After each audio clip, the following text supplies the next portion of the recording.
Elon Musk, ये नाम सुनते ही दिमाग में क्या आता है? कामयाबी, इनोवेशन, भविष्य, है ना? लेकिन क्या हो अगर ये कहा जाए कि इनकी कहानी असल में कामयाबी की नहीं, बल्कि नाकामी की है? आज हम उस इंसान की कहानी समझेंगे जिसे कामयाब होने के लिए बार बार और बुरी तरह फेल होना पड़ा।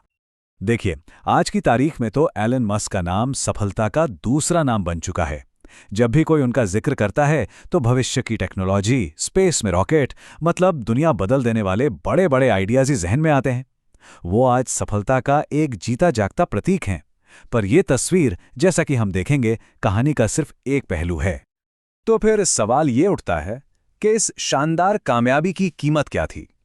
ये कहानी सिर्फ जीत की नहीं है, बल्कि उस भारी कीमत की भी है जो इसके लिए चुकाई गई। चलिए कहानी की शुरुआत से शुरू करते हैं।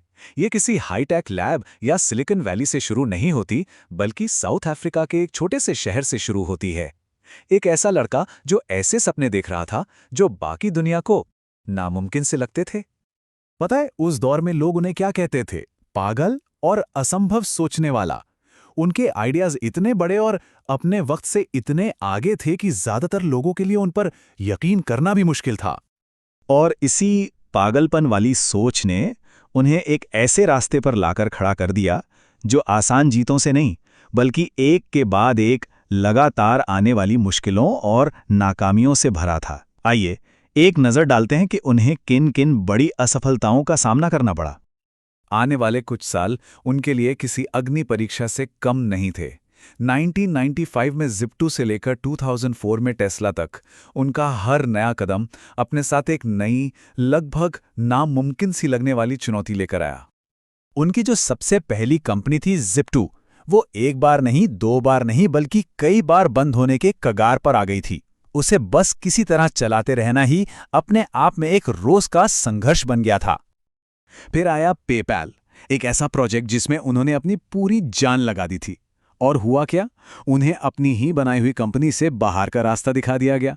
जरा सोचिए, ये कितना बड़ा झटका रहा होगा। स्पेसएक्स के साथ उनका सपना तो अंतरिक्ष को छूने का था, लेकिन जमीन पर उनके पहले 3 रॉकेट एक के बाद एक लॉन्च होते ही आग के गोलों में बदल गए। और ये सब पूरी दुनिया के सामने हुआ। 3 बड़ी जबरदस्त असफलताएं। और जैसे कि ये सब काफी नहीं था, उसी दौरान उनकी दूसरी बड़ी कंपनी टेस्ला भी दिवालिया होने के कगार पर थी। मतलब ऐसा लग रहा था जैसे हर तरफ से दरवाजे बंद हो रहे थे। और फिर आया वो एक पल, एक ऐसा पल जिस पर सब कुछ टिका था। चौथी उड़ान, ये करो या मरो वाला हाल था। या तो सब कुछ बन जाता या फिर हमेशा के लिए खत्म हो जाता।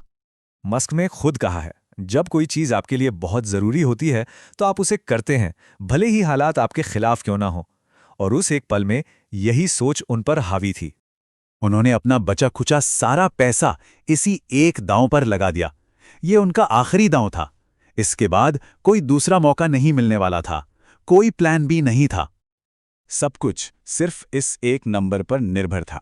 नंबर 4, चौथा रॉकेट, चौथी उड़ान और स्पेसएक्स के भविष्य की आखिरी उम्मीद। और फिर कहानी पलट गई।